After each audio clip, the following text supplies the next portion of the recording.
I've tried to shoot this video for like 3 minutes now and the alarms keep going outside of my house, so I hope you can't hear them, but we have to move on anyways.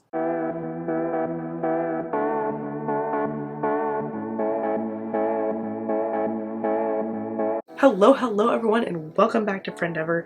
I got my hair done, I got a sweatshirt on, the Shine sweatshirt. I am getting comfy cozy, settling in so we can chat about something that's pretty important. We're going to talk about promises really quick, specifically empty promises.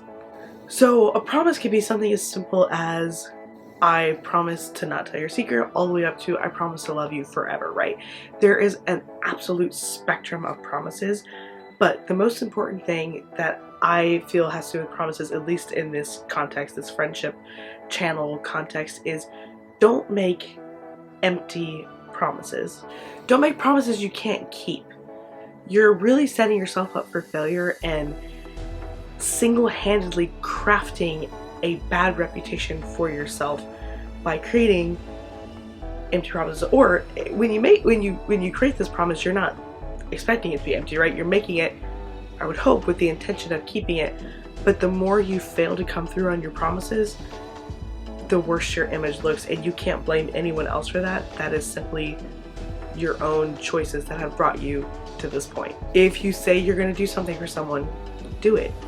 And if you don't have the resources to, or something happens or life happens, you gotta explain why that happened, right? Like, it's very, very difficult to trust someone who repeatedly breaks your promises and breaks their promises. So it could be something like, hey, I've got some clothes for you to look at, I'll bring them to you, and then you don't bring them. I'm guilty of that one.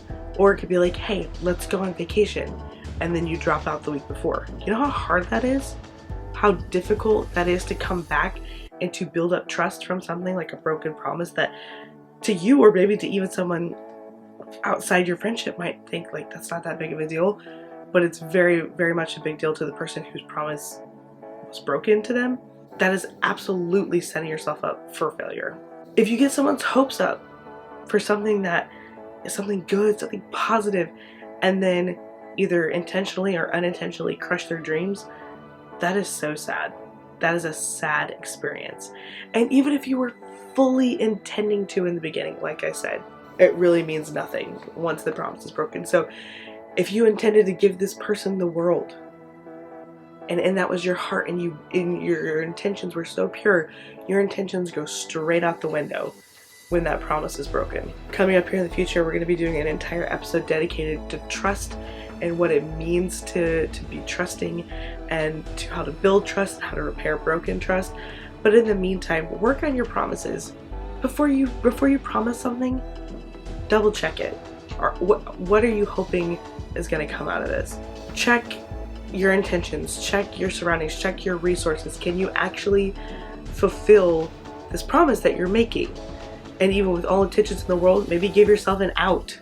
I don't really like outs, but I understand them. You know, I don't like people giving themselves a way of escape, or me giving my way of escape, but even an unpleasant out could be so much better than crushing dreams and breaking promises.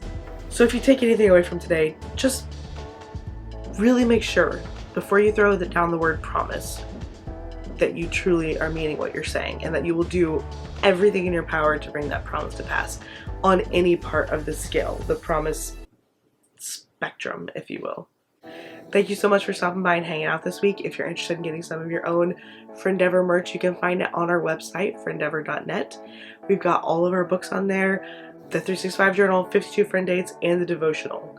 We've got volume 2 of the Devotional coming out this summer, so if you've not already purchased the first one, you can do that, or I don't know, maybe we'll have a sale and getting both of them.